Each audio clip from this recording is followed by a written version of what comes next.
노인들, 그러니까 엄마 아버지의 휴대폰을 가지고 있거나 쓸 수 있는 자식들이 얼마나 많아요. 이게 가능하다면 40억짜리 아파트가 다음 날 되면 아들한테 넘어갔다 제3자한테 넘어갈 수 있어요. 전자로 하면.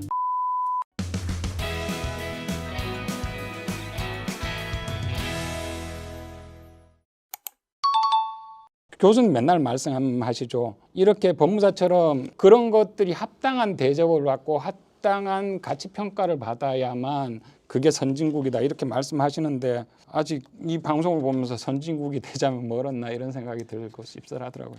미국 얘기를 안 할 수가 없는데 미국의 제도를 다 갖다 자는 게 아니고 큰 돈을 가지고 계약할 때는 미국은 타이틀 서치라는 걸 합니다. 뭐 등기를 공부하시는 분은 다 아시겠죠. 그래서 이 계약 전 과정에 있어서 권리사항이라든지 다른 하자가 없는지 다 확인을 합니다. 그런 어떤 역할이 우리 임대차 시장에서 빠져있기 때문에 이 사단이 터진 거예요. 뒤에 설명드리겠지만 법무 역할을 통해서 감정평가, 대출, 보증 이런 어떤 시스템이 이제 제자리를 찾게 되고 이제 법무 역할이 이제 이 임대차 계약을 완성하는 그런 역할을 하게 되는 거란 말입니다. 법무사님께서 말씀하셨듯이 우리 사회에 이제 순기능을 가져올 거기 때문에 그에 대한 경제 주체가 그에 대한 보수를 지급하는 거는 당연합니다. 이 보수표 지금 그것도 얼마 안 돼요. 중개료보다 싼 것 같아요. 오늘 너무 대놓고 칭찬을 하거나 우리 편을 드니까 오히려 좀 적응이 잘 안 되고 저는 좀 어색한 것 같아요. 그런데 이분들이 나름대로 뭘 경제 전문가래요. 경제 전문가인데 제도도 볼지 모르고 이 사안에 대해서 어떤 분석을 해야 되는지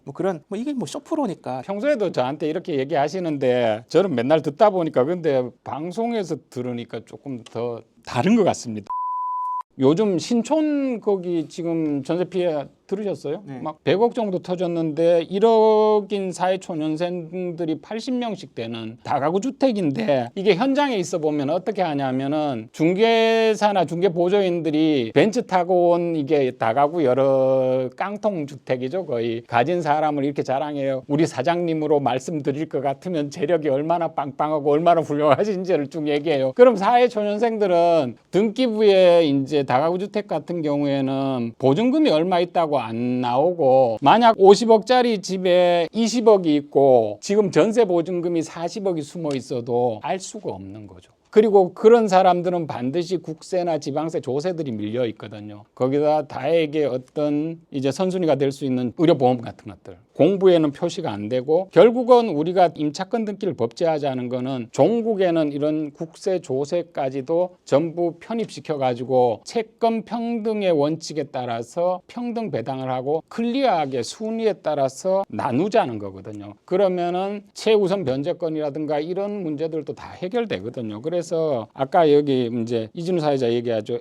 에브리띵이라는 표현을 쓰는데 모든 게 다 보이게 되는 거죠. 그럼 이거보다 더 뛰어나고 선명한 제도가 어디 있다고 그렇게 비난을 받는지는 잘 모르고 비난한 사람은 그렇게 많지는 않죠. 그래서 하여튼 씁쓸합니다. 그래서 이제 다음에 이어서 보실 장면은 17분 34초인데 한번 틀어주시면 감사하겠습니다. 2년 전부터 나왔던 게 은행 쪽, 적어도 은행 사이드에서 주민등록 전산에 접근할 수 있으면 물론 집주인이 동의해야 되는데 임차인의 어떤 전입세대 확인원 같은 걸 전산상으로 실시간으로 볼 수 있게 하면 종이떼구나 초인종 누르지 않아도 임차인이 새로 들어오네라는 거를 좀 물론 여러 번 해야 할 수도 있는데 조회해야 할 수도 있는데 실시간으로 알 수 있지 않느냐라는 말이 있어서 그걸 구축하는데 몇 년이 걸려서 넉 달 전부터 그게 5대 은행은 가능해졌습니다. 무슨 말이에요? 이 프로의 가장 큰 문제 중에 하나죠. 아주 지엽적인 문제를 전부인 양 이제 부각시켜 가지고 이것만 해결되면 전세 피해 문제는 다 해결. 아까도 말씀드렸지만 다가구 주택에서 그런 문제들이 대부분인데 지금 보증금이 드러나지 않고 설명되어지지 않아 가지고 거기에 사회초년생들이 그냥 중개사들이 하는 허장성세의 그런 말들에 속아서 자기 모든 걸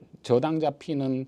그래서 거기 뉴스에 보니까 8천만 원을 대출 받아가지고 1억 보증금인데 이 친구가 이제 사회에 첫 발을 디뎠는데 28살짜리가 8천만 원을 빚을 지고 어떻게 살아가냐고요. 여기 사회자는 전세라 그러면 이렇게 생각하겠죠. 강남의 아파트에 한 7, 8억, 7억에서 10억 정도는 되는 자기 친구들을 또 올리면서 거기서 그럼 문제는 다음날 대학력이 발생하는 것밖에 없네. 이렇게 생각하는 거예요. 그러니까 자기 기준으로 다 생각하게 됐어, 인간은. 그래서 내가 이걸 보면서 참 자기가 아는 만큼 보이겠구나. 그리고 자기가 아는 만큼밖에 설명을 못 하겠구나. 그러니까 얼마나 많은 시간을 우리가 우리 말고 다른 사람들은 혹시나 어떤 어려움에 처할 수 있을까를 상정하면서 이 연구들을 쭉 하고 고민을 하는데 고작 이제 반나절에 그걸 지키고 아파트를 기준으로 얘기를 해버린다는 말이죠. 이게 그리고 현실을 전혀 모르는 게 우리 은행은 어느 정도냐면 아파트 있잖아요. 아파트는 투명하잖아요. 방이 3개예요. 방 3개면 방공제라는 걸 해요. 아예 그러니까 방 하나에 1,000만 원씩 이렇게 소액 임차인이 들어올 수 있는 여지를 다 빼버리는 거죠. 그래서 그 방공제를 미리 해가지고 담보성도 많이 약화시켜요. 그런데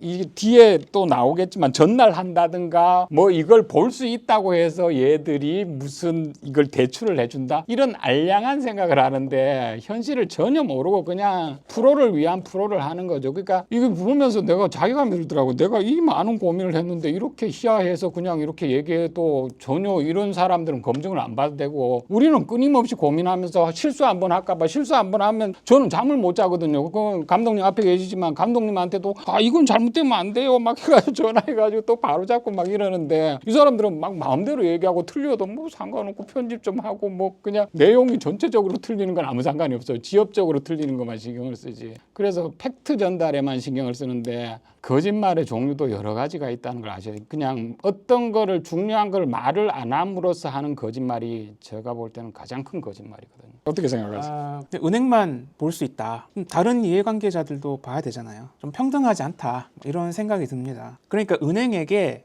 임대차 정보 그리고 세입자 관련 정보를 잔뜩 지워주는 거죠. 빅데이터로. 이게 과연 타당한 일인가? 그런 생각도 듭니다. 언제나 은행을 먼저 생각하죠. 은행하고 또 친하잖아요. 그러니까 은행 위주로 많이 사고하는 것 같아요. 그러면은 18분 44초 다음에 한번. 그래서 이게 아니 등기라고 하는 게요. 그게 뭐야? 관공서에서 얘가 이 집의 소유자다. 얘가 임대차 등기는 얘가 전입신고했다. 그걸 써놓는 거잖아요. 네. 누군가가 얘한테 돈 빌려주고 담보 잡았다.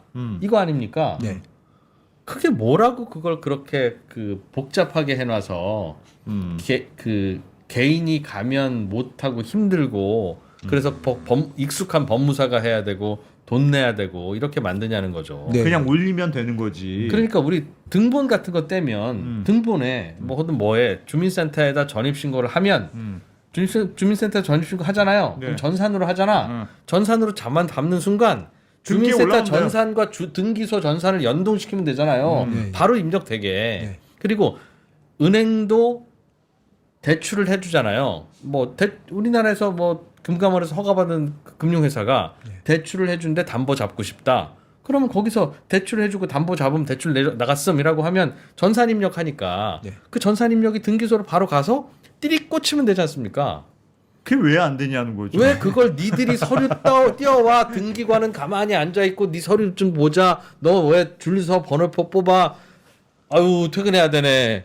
이러고 있냐고. 물론 전산화되어 있지 않을 때는 그래야 돼요. 당연하지. 일일이 다 손으로 써야 되는 거니까 등기관께서 보셔야 되고 이거 네 진짜 서류 맞는지 확인해야 되는데 지금은 주민센터 컴퓨터와 은행 컴퓨터가 조작되거나 해킹된 것만 아니면 되는데 네. 그 안전도가 등기관이 보는 것보다 불안하다는 증거가 어디 있습니까? 네. 인터넷 배킹도 하는 나라에서.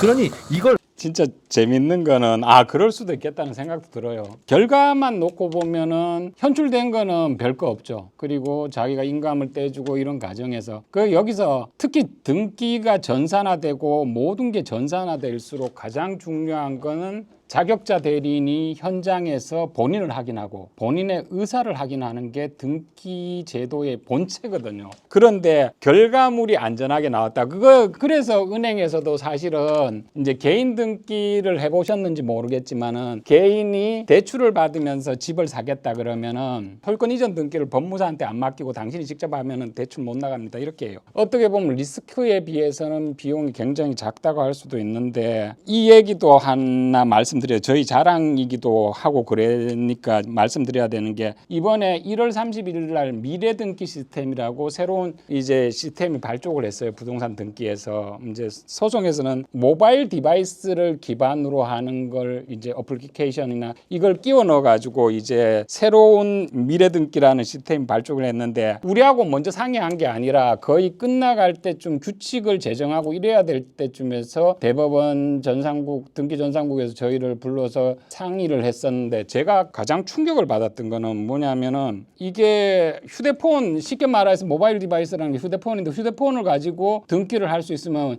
휴대폰에는 본인 확인 탑재 기능이 있거든요. 본인 인증서도 있고 이래가지고 근데 노인들 그러니까 엄마 아버지의 그 휴대폰을 가지고 있거나 쓸 수 있는 자식들이 얼마나 많아요. 40억짜리 이게 가능하다면 40억짜리 아파트가 다음 날 되면 아들한테 넘어갔다 제3자한테 넘어갈 수 있어요. 전자로 하면. 왜냐하면은 법무사무실에서 본인 인증을 그 휴대폰으로 했기 때문에 어떻게 다시 노인네 다시 확인해야 되겠다. 치매인지 아닌지 확인해야 되겠다. 원래는 이렇게 하는데 이렇게 할 근거가 없어져 버리잖아요. 그래서 대한법무사협회에서는 증여등기를 전자로 하는 것들은 다시 고려해야 된다고 강력하게 주장을 해가지고 사실은 대법원이 충분히 고민한 다음에 증여등기를 하려면은 검인이라는 절차를 거쳐야 되거든요. 이게 이제 스캔 금지 서면으로 해가지고 증여등기는 다행히 전자로 못하게 됐습니다. 그래서 국민들이 저희가 얼마나 많이 국민들을 생각하면서 여러 가지 제도에 근데 잘 파트너로서 잘 안 끼워줘가지고 나중에 개입해서 이거라도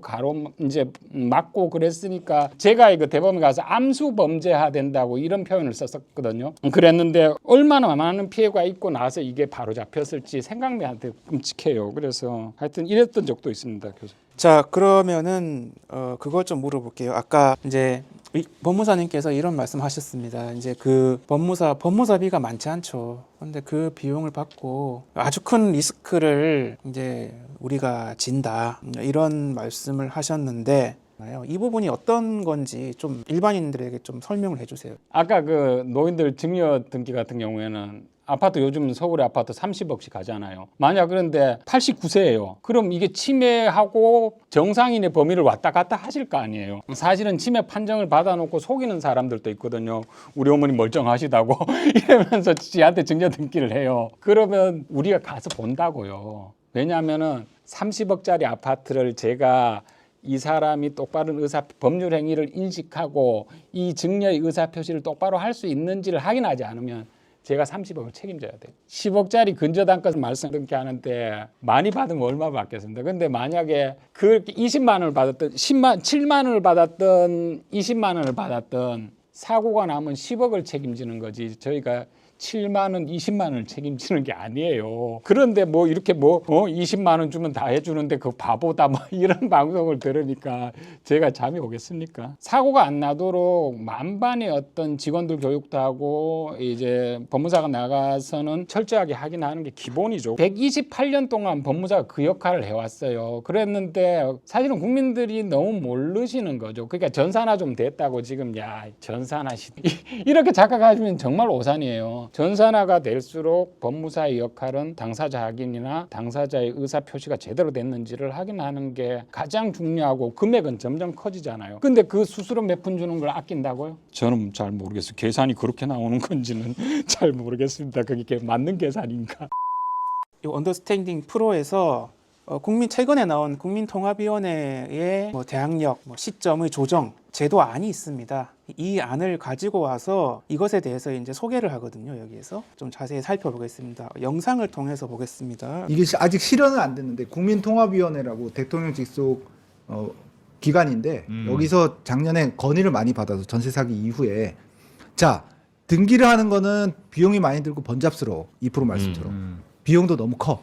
그런 기존 제도를 두자니 사고가 좀 나네라고 해서 약간 개선안으로 제3의 안으로 내놓은 게 있습니다. 여기 보시면 일주일 전에 사전 신고를 하라는 게 핵심입니다. 나 임차 들어갈 건데 예. 이 집에 일주일 후에 잔금 치르고 물론 한 달 전에 보통 계약을 쓰니까 예상이 가능하죠. 그래서 일주일 전에 잔금 치르 일주일 전에 미리 나 이 집에 들어갈 거예요라고 예정 임차인이 신고를 하면 그럼 예. 뭐가 좋아요? 그리고 그거 실제로 그날 잔금 치르고 예정대로 행동을 들어갔다. 하면 예. 여기 표를 한번 보시죠. 대항력을 계속 우리가 얘기했던 그날 밤에서 다음날 넘어가는 자정이 아니고 예. 약간 앞으로 당겨서 그 잔금날 새벽 한 0시 땡겨서 땡겨서. 그날부터 한 걸로 네. 친다. 네, 그날부터 아. 한 걸로 물론 법을 개정해야 됩니다. 주택임대차보호법. 아. 그렇게 조항을 고쳐서 임차인을 좀 두텁게 보호하자라는 안을 냈습니다. 말은 될 것 같아요. 왜냐하면 사전 신고가 있으면 얘는 들어갈 애로 예상되니까. 예상되고 은행 같은 데서는 은행도 여러 가지 충분히 워닝은 볼 수 네, 있지 워닝을 않냐. 볼수 사전 있죠. 신고한 걸 어딘가에다가 등기처럼 기록한다는 거죠. 네. 사전 전입 신고 뭐 이런 예비 예. 전입 신고 이런 걸 두라는 거죠. 예. 아, 저것도 말은 그러면 되네. 공시가 되고 진짜 일 어렵게 하네. 은행이나 사적 채권자가 예. 이 집에 임차인이 들어올 예정이네라고 알 수 일 있다는 거죠. 어렵게 아, 해. 네. 일 어렵게. 취지는 해. 알겠어요. 네, 취지는 이렇습니다. 제3의 아닌데 아. 그래서 이런 걸 추진하고 있는데 문제는 법무부와 국토교통부가 조금 미지근해요. 예. 이 안에 대해서. 왜냐하면 법무부는 소급표에 대해서 조금 걱정이고. 걱정이고. 진짜 왜냐하면 공무원들 가장 많이 하는 단어가 나오네. 검토 중. 네. 중장기과제. 법무부는 용역을 법무부가 뭐 검토하고 있는지 뭐 국토부가 검토하고 있는지 난 모르겠고 이거 문제가 있지 않습니까? 이게 지금 대항력 발효 시점을 이렇게 당겨가지고 이렇게 뭐 사전 예약하듯이 뭐 이렇게 하는 건데 주택임대차 보호법이라는 게 사실은 그 전입과 실질적인 그 인도와 실질적인 점유를 거의 칼같이 지키는 건데 이 사전 신고제는 뭐 실질적인 점유가 아니지 않습니까? 그래서 기존 주임법의 어떤 법적 안정성을 위배하는 것이 아니냐 좀 그런 생각도 들고 마치 이제 사전 신고라는 게 우리 사전 예약이잖아요. 뭐 극장에서 뭐 표 사전 예약하듯이 뭐 취소할 수도 있는 거 아니에요. 그러면 뭐 이사 간다고 해놓고 다시 뺄 수도 있는 거고 그러면 그 등기가 이렇게 뭐 이렇게 들어오는 게 전입 시점이 불안전하고 그러면 뭐 가장 임차인도 있을 수 있는 문제고 그렇게 되면 또 경매 질서도 어지럽혀지는 거고 그러니까 제가 하고 싶은 말이 이 공시의 시점이 불확실해지는 거예요. 이 문제가 있어요. 네, 법무사님 어떻게 생각하십니까? 지금 방금 말씀하셨듯이 공시는 사실하고 틀리면 공시의 존재 의의가 없는 거죠. 그리고 법무부나 이제 법률 관련된 분들이 가장 중요시 여기는 게 이제 라드브루크란 법학자가 얘기했듯이 법의 가장 이상은 법적 안정성에 있다 이렇게 얘기하거든요. 그거는 그거를 이렇게 깨가면서 이렇게 아주 지엽적인 부분을 그리고 아까도 말씀드렸지만은 이제 이길 영시나 이런 거는 굉장히 지엽적인 문제고 그다음에 은행을 전혀 이해를 못하는 은행은 이길 영시가 됐는데도 반공제를 한다니까요. 그리고 막 이렇게 대출 안 해준다니까요. 아예 만약에 이제 진짜로 소유권 이전 등기를 당사자가 하는데 대출이 있다 이러면은 대출 안 나간다 그래요. 이제 그 법무사 전문가가 그거 순위 보전이나 이런 것들을 명확히 해줘야 되기 때문에 자기 거래 법무사가 아니라도 법무사가 반드시 등기를 했을 때만 대출이 나가요. 그러니까 전혀 현실성이 없는 얘기들을 이게 어디서 했다고요? 국민통합위원회라고 저도 이게 출력해 봤는데 대통령 직속 기관인데 참 현실 인식이 거의 없고 그러니까 우리가 지금 얘기하는 거 있잖아요. 그러니까 주택 임차권 등기에 경매 청구권을 부여하자, 말소 기준 권리성도 한번 검토하자. 이런 것들을 다 얘기할 때도 채권을 물거나 하는데 한계가 있다는 것 가지고만도 저렇게 반대를 하는데 그런데 이렇게 더 나가지고 이길 영치인 걸 앞으로 땡겨가지고 전날 24시로 뭐 효력을 발생하게 하자는 이런 깜찍한 이런 걸 정말로 아이디어라고 하는 거죠.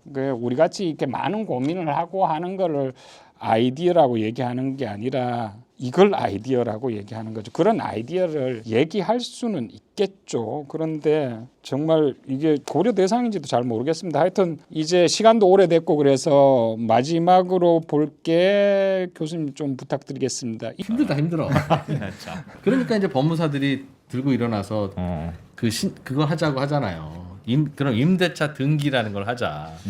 좋은 아이디어인데 법무사님들 수수료 받아가는 조금 게임이니까. 그러니까 등기에 일원화하자는 컨셉은 매우 좋은 것 같은데 그거를 하는 방법을 좀 편리하게 하는 것까지 이왕하면 같이 고민하면 해줘라 좋겠다. 네. 이거보다 더 어떻게 간편하게 하는지 잘 모르겠지만 계속 뭐 좋은 아이디어인데 이렇게 사족을 왜 다는지 잘 모르겠어요. 그래서 전 사실 이 부분을 틀어야 될지 고민을 많이 했어요. 이게 시청하시는 동료 법무사님들이 많이 계신데 이걸 보면서 상처를 받지 않을까. 저는 사실 개인적으로 굉장히 많은 상처를 받았거든요. 여기 보면서 이 전 과정을 결과만 놓고 이렇게 희화해서 얘기한다는 자체도 그렇고 참 이걸 근데 일일이 다 설명해도 또 못 들은 척하면 끝나니까 이렇게 아무리 열심히 설명해봤자 그래봐야 뭐 등기는 뭐 싸게 하는 게 최고지 뭐 이러면서 그러니까 당해본 사람이 별로 없기 때문에 당하면 굉장히 심각해지는데 그 당한 사람들이 지금 임대차 시장에서 속출하고 있습니다. 그런데도 이 사람들을 어떻게 보호할 것이냐 얘기를 하는데 전부 다 이제 기득권들은 떠올리는 게 이제 아파트에 사는 자기 동료들과 자기 친구들인 거죠. 그럼 거기는 사고가 안 나거든요.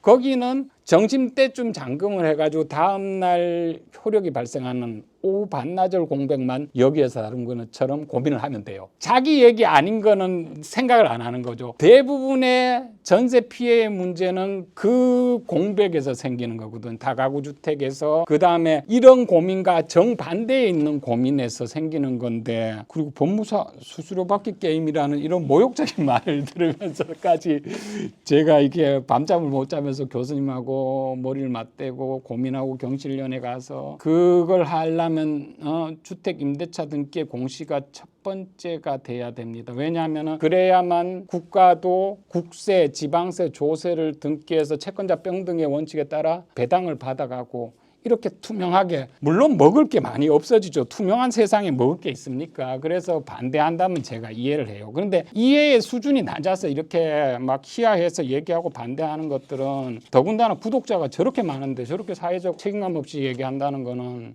책임감을 좀 가져주십시오. 제가 뭐 슬프다고까지 표현을 한다는 거는 좀 모욕적일 것 같아가지고 그래서 보면서 많이 슬펐어요, 사실. 예, 그래서 교수님 네. 마지막으로. 이제 경실련을 통해서 법무사님에게 컨택을 하기 전에 이미 주택임대차 등기를 의무화를 하고 권리관계 분석, 그러니까 계약의 모든 과정 확인해주는 역할을 해줘야 되는데 그게 지금 빠져 있고 그걸 법무사가 해야 된다라는 얘기는 법무사님을 뵙기 전부터 이미 제가 그 신문 기사에 쓴 내용입니다. 그게 그 표현이시죠. 주택임대차 등기 시장에서 법무사는 공중적 역할을 해야 된다. 그렇게 표현하신 거죠. 정확하십니다. 그때는 이제 공증이라는 단어를 잘 모르고 했지만 그러니까 영어로 하면 좀 분명해요. verification이나 certification, 검증 검인을 하는 거죠. 그렇게 얘기를 제가 했었고 그 뒤에 이제 기술적인 부분에서 조언을 구하고자 법무사님에게 컨택을 한 거고요. 지금 이 언더스탠딩의 내용을 보면은 내용은 이래요. 대학력 문제만이 문제의 전부인 것처럼 얘기하고 이것만 해소하면 문제가 해결될 것처럼 얘기하고 법무사들은 법무사 비만 바라는 게임을 한다. 근데 이분들이 제시해 놓은 해결 방안조차 문제가 많단 말이에요. 그게 또 국민통합위원회의 솔루션이고. 그러니까 너무 그 비전문가적 시각을 가지고 있다. 장시간 너무 좋은 말씀 감사하고요. 언더스탠딩이라는 거대 유튜브에서 그래도 대한법무사협회와 경실련이 주관했던 주택임대차 등기 법제화라는 국회 토론회를 다뤄준 건 상당히 의미가 있었다고 봐요. 그래도 이것들을 바로잡고 그다음에 설명하지 않으면은 앞으로 설명이 안 되어진 상태에서 계속 논의가 진행되는 거는 사상 누각일 가능성이 커서 오늘 법무사 TV에서 이렇게 김천일 교수님을 모시고 장시간 다뤄봤습니다.